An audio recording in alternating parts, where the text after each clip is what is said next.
Kumusta po sa inyong lahat? Ako po si Dr. Renato Bagani, isang doktor na may 35 taong karanasan sa paggamot ng diabetes at metabolic disorders. Ngayon, tatalakayin natin ang paksang Paalam sa Diabetes Worry 8, kapalit ng kanin na dapat mong kainin.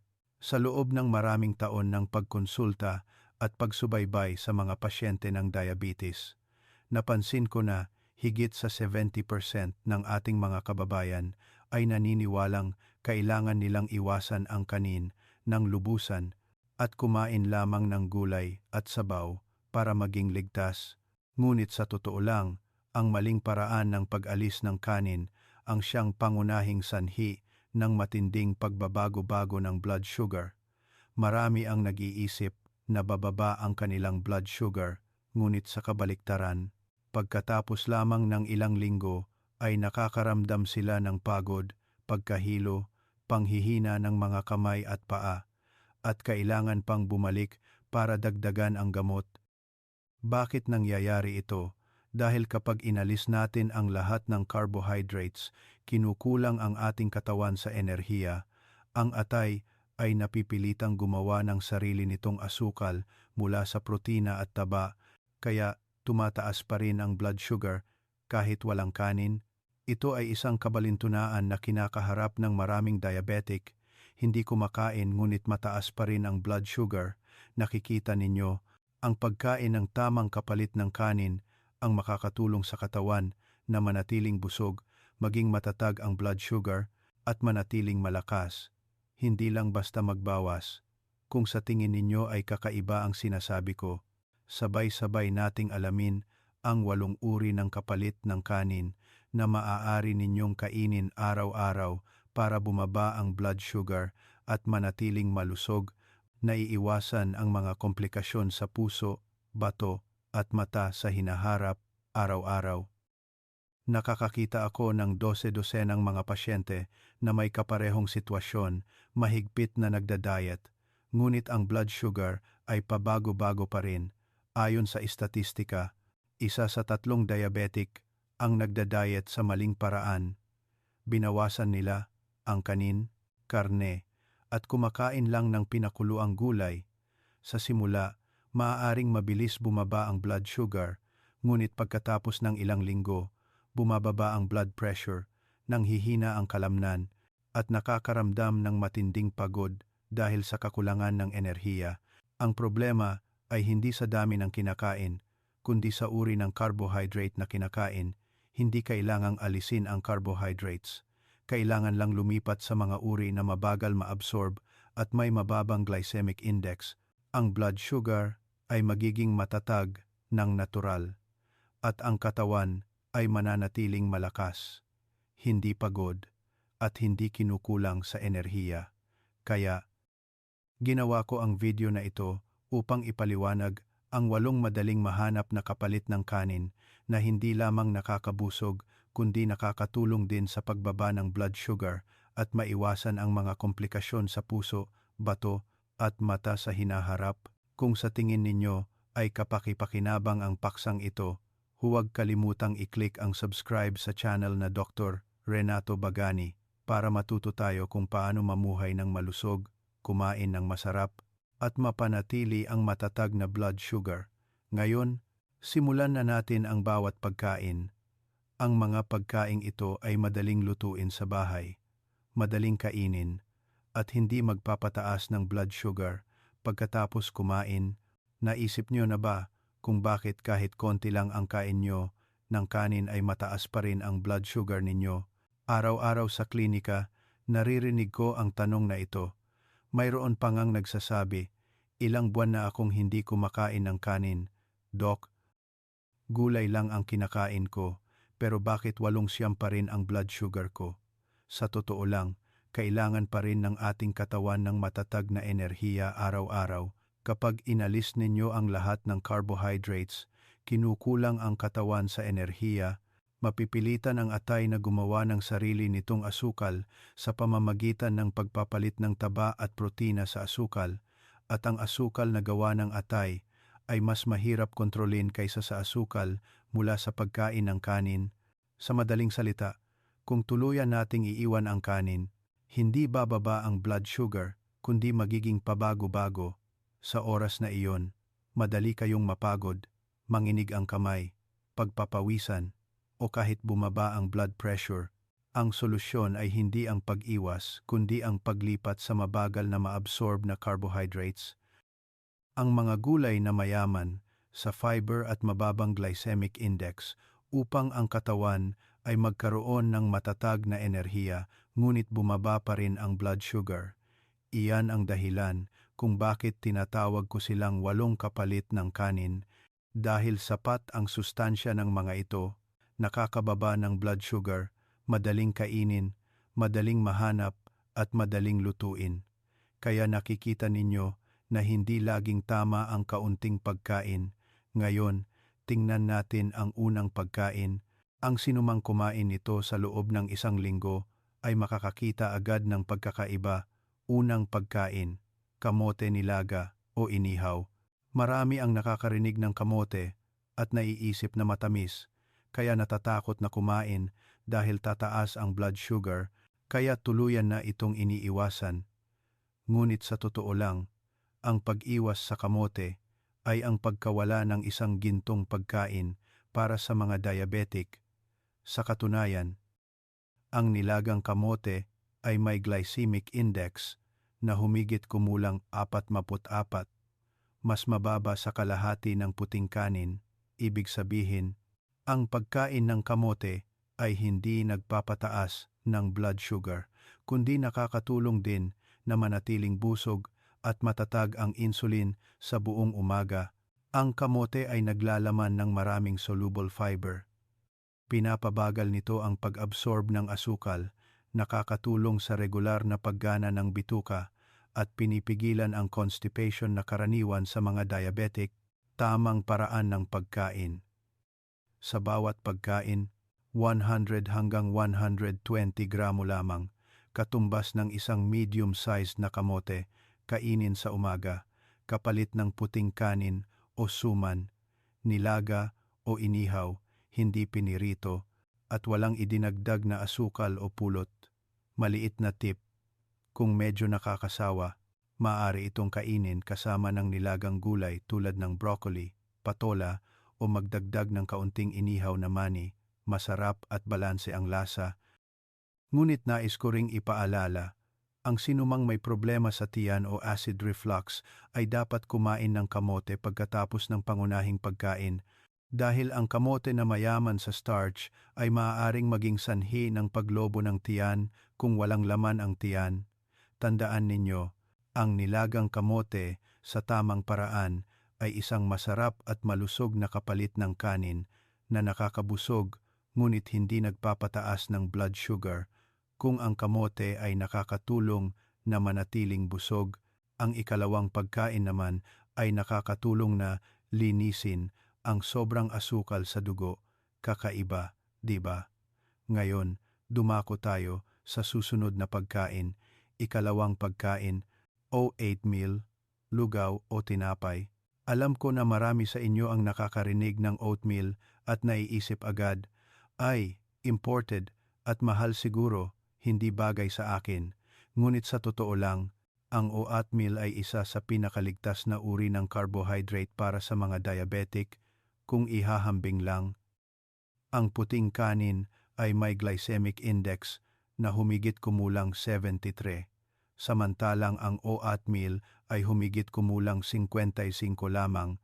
Ibig sabihin, sa parehong dami ng kinakain, ang oatmeal ay nakakatulong na mas mabagal at mas matatag ang pagtaas ng blood sugar. Bakit? Dahil ang oatmeal ay naglalaman ng beta-glucan, isang uri ng espesyal na fiber na nagpapabagal sa proseso ng pag-absorb ng carbohydrates at nagpapababa ng kolesterol sa dugo. Gumagana ito tulad ng isang maliit na lambat sa bituka na pinapanatili ang asukal at nagpapababa ng taba sa dugo. Napakabuti para sa mga diabetic at may problema sa puso. Naaalala ko ang isang lolo na higit 70 taong gulang, dating pasyente sa klinika. Noon, regular siyang umiinom ng gamot, ngunit ang HbA1c niya ay higit pa sa 8. Pinayuhan ko lang siya ng isang maliit na bagay, palitan ang isang tanghalian araw-araw ng lugaw na oatmeal. Pagkatapos ng 3 buwan, bumaba ng 0.6% ang HbA1c niya at naging mas malakas siya. Mas madali ang paglalakad sa umaga. Paano gawin? Sa bawat pagkain, kumuha ng 3 kutsarang rolled oats at lutuin kasama ng 200 ml ng tubig. Maaaring magdagdag ng 1 kutsarang chia seeds o 1 baso ng unsweetened soy milk para mas madaling kainin at may natural na bango. Kung gusto, magdagdag ng ilang hiwa ng nilagang saging na saba o kaunting inihaw na linga. Masarap at nakakabusog. Para sa mga ayaw sa matabang lasa, maaaring gawing maliliit na oatmeal cookies, steam, at dalhin sa trabaho o kainin sa almusal.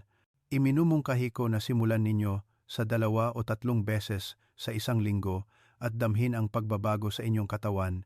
Ang blood sugar ay magiging mas matatag, busog, at hindi antok. Pagkatapos kumain tulad ng kapag kumakain ng puting kanin, 3 pagkain, monggo, nilaga, may balat. Pagdating sa monggo, alam ng lahat na ito ay mabuti. Ngunit ang pinakamadalas kong nakikita ay tinatanggal ng mga tao ang balat para hindi matigas, at iyan mismo ang pagkakamali na nag-aalis ng pinakamahalagang bahagi ng butil.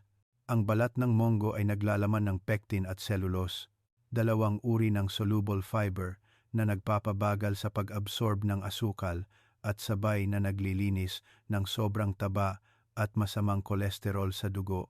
Kung tatanggalin ang balat, halos mawawala ang 70% ng epekto nito sa pagpapatatag ng blood sugar.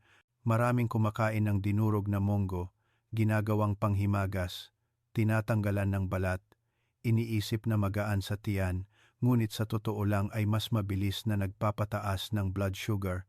Ang tamang paraan ay lutuin ang monggo na may balat hanggang lumambot, hindi kailangang durugin. Maaaring kainin kasama ng nilagang gulay o brown rice. Masarap at masustansya.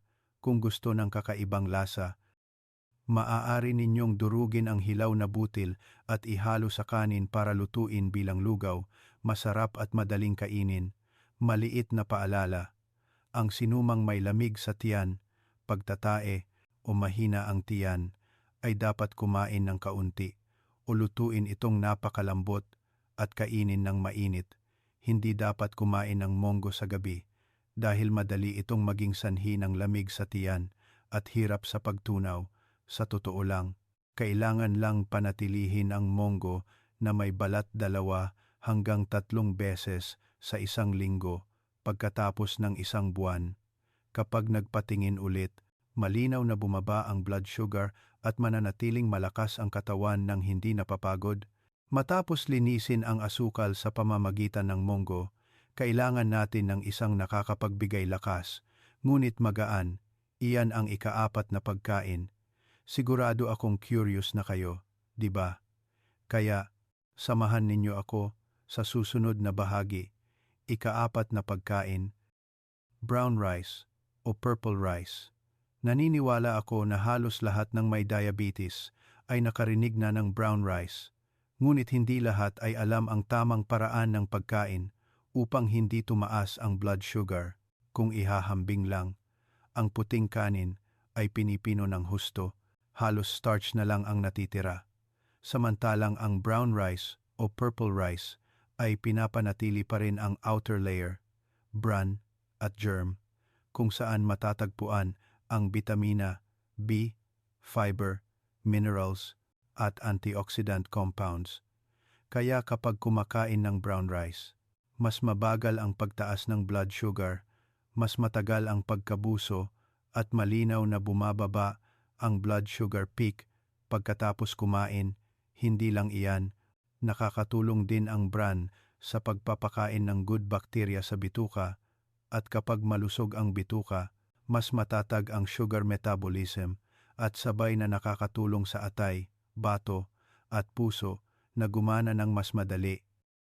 Marami ang natatakot na matigas at mahirap kainin ang brown rice, ngunit sa totoo lang, kailangan lang ibabad ito ng 4 na oras bago lutuin at magdagdag ng kaunting tubig.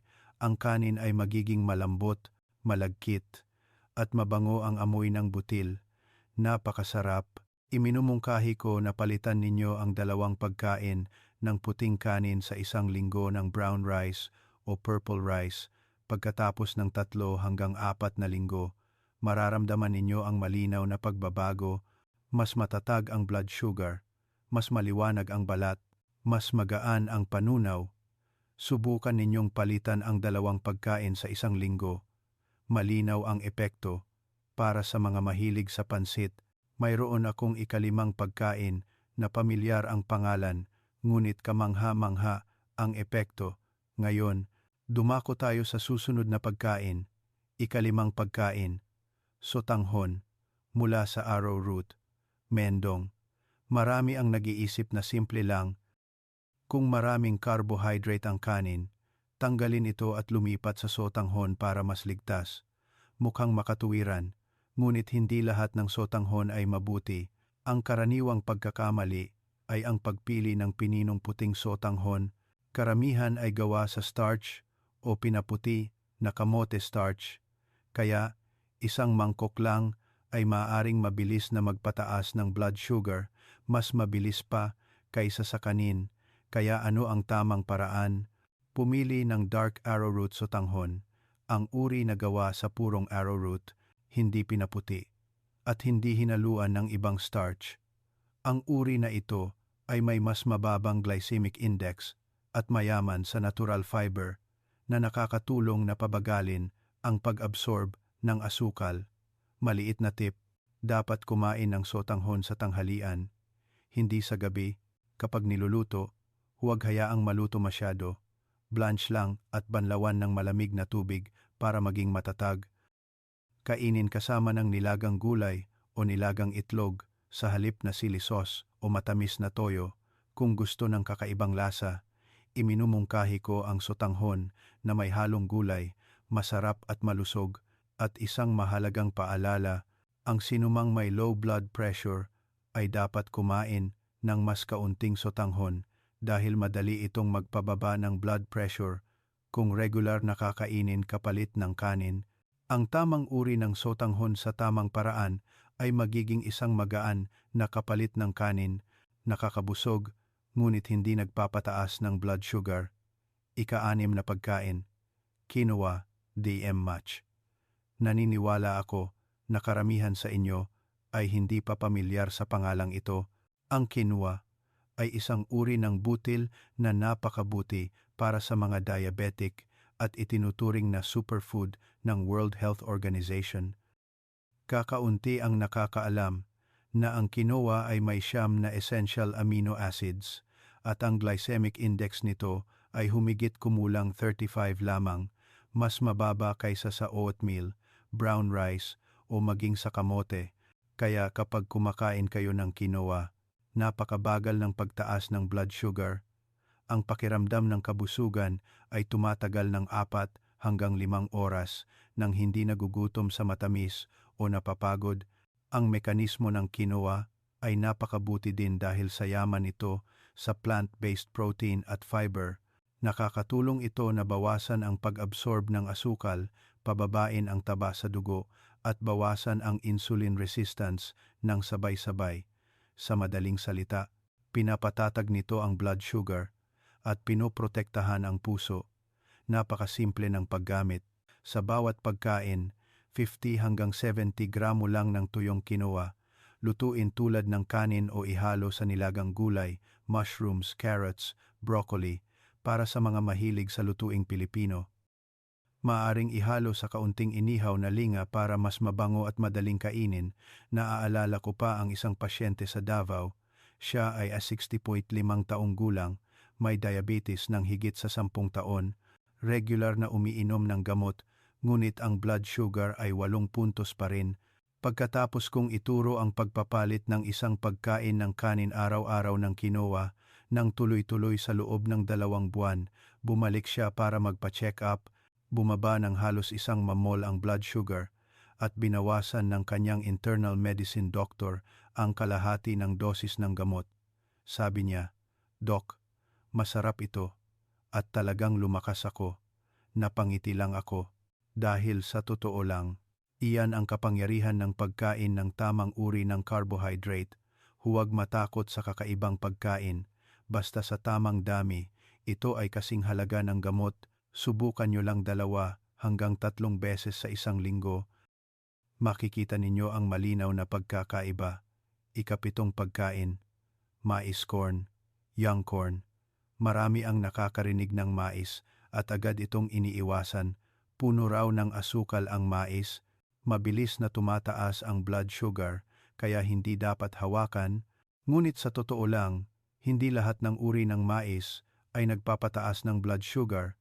Ang problema dito ay ang pagpili ng maling uri.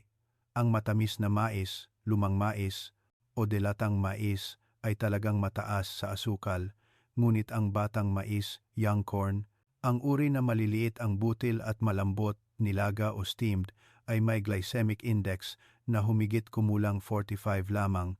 Ibig sabihin, ang sapat na pagkain ay makakatulong na matatag ang blood sugar, ngunit sapat pa rin ang enerhiya para sa katawan. Ang batang mais ay mayaman din sa minerals na nakakatulong na madagdagan ang sensitivity ng insulin. Dahil dito, mas epektibo ang paggamit ng asukal ng katawan at sabay na nababawasan ang panganib ng muscle cramps o pulikat sa mga matatanda.